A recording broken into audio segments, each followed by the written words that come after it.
నమస్కారం మాగల్ఫ్ న్యూస్ కి స్వాగతం। ప్రతిరోజు 6 దేశాల తాజా వార్తలు మీకు అందించబడుతున్నాయి।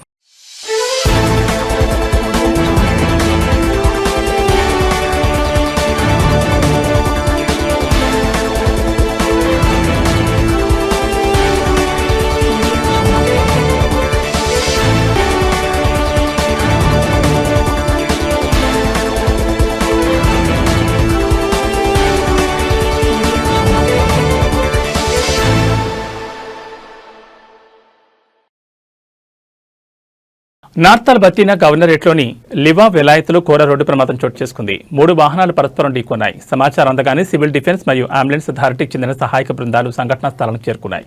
ఈ ఘటనలో 3 వ్యక్తులు మరణించగా మరో 3 గాయపడ్డారని, క్షతగాత్రులను ఆసుపత్రికి తరలించినట్లు అథారిటీ తెలిపింది। ఘటనపై కేసు నమోదు చేసుకుని దర్యాప్తు జరుపుతున్నట్లు ఒమన్ పోలీసులు తెలిపారు।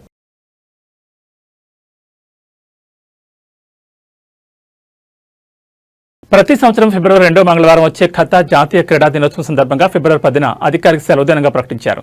ఈ మేరకు అమీరీ దివాన్ విడుదల చేసిన ఒక ప్రకటనలో తెలిపింది।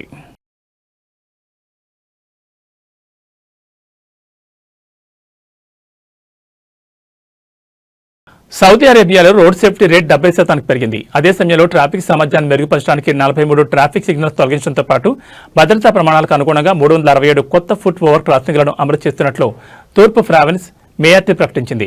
అలాగే బ్రిడ్జ్ మరియు టన్నెల్స్ లోపల విజిబిలిటీ 100% పెరిగిందని, 93% రోడ్డు భద్రత సాధించిందని మేయర్టీ వెల్లడించింది।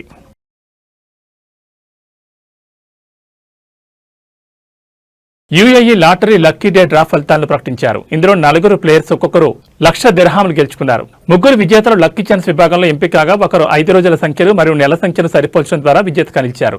ఇక వీక్లీ ఫార్మాట్లో భాగంగా లక్కీ ఛాన్స్ విభాగంలో 3 ప్లేయర్లు ఒక్కొక్కరు 1,00,000 దిర్హాములు గెలుచుకున్నారు। ఈ సంవత్సరం ప్రారంభంలో చేసిన మార్పుల తర్వాత లక్కీ డే డ్రాలను ఇప్పుడు ప్రతి శనివారం నిర్వహిస్తున్నారు। అప్డేట్ ఫార్మాట్ దిర్హాం 30 మిలియన్ల గ్రాండ్ ప్రైజ్, దిర్హాం 5 మిలియన్ల రెండో బహుమతి మరియు ప్రతి వారం 3,00,000 దిర్హాంల లక్కీ ఛాన్స్ బహుమతులను అందిస్తుంది।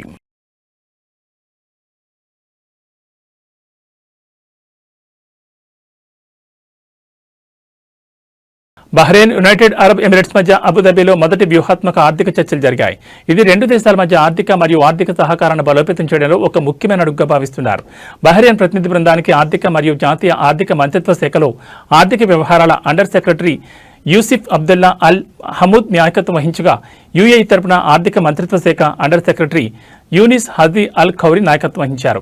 ఆర్థిక ప్రణాళికలో సహకారాన్ని ప్రోత్సహించడం, నైపుణ్యాలను పంచుకోవడం, ఉమ్మడి కార్యక్రమాలను ప్రారంభించడంపై ముఖ్యంగా చర్చలు సాగినట్లు అధికార యంత్రాంగం తెలిపింది।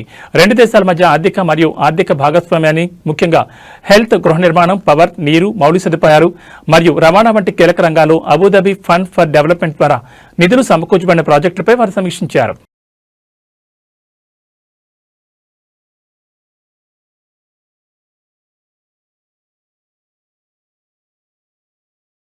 కువైట్లో ప్రజారోగ్యం మరియు ఆహార భద్రతా ప్రమాణాలపై జరుగుతున్న ఆందోళన మధ్య అనధికార ఫుడ్ సెల్లర్స్ ను నియంత్రించడానికి కఠినంగా వ్యవహరించనున్నట్లు వాణిజ్య మరియు పరిశ్రమల మంత్రిత్వ శాఖ తెలిపింది। ఈ మేరకు ప్రత్యేక తనిఖీలను ప్రారంభించినట్లు పేర్కొంది। లైసెన్స్ లేని ఫుడ్ అమ్మకాలను ప్రోత్సహించే ప్రకటనలను ప్రత్యేకంగా ఫోకస్ చేయనున్నారు। ముఖ్యంగా సోషల్ మీడియా ప్లాట్ఫామ్లను పర్యవేక్షిస్తామన్నారు। అలాగే హోమ్ ఆధారిత ఫుడ్ సెల్లర్స్ పై పర్యవేక్షణను ప్రారంభించినట్టు తెలిపింది।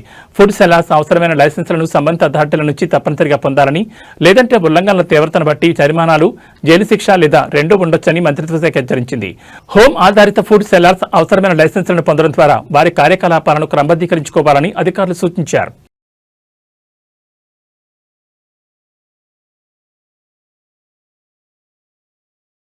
ఇవి మాగల్ఫ్ న్యూస్ విశేషాలు। మరో బులెటిన్లో మళ్ళీ కలుసుకుందాం। నమస్కారం।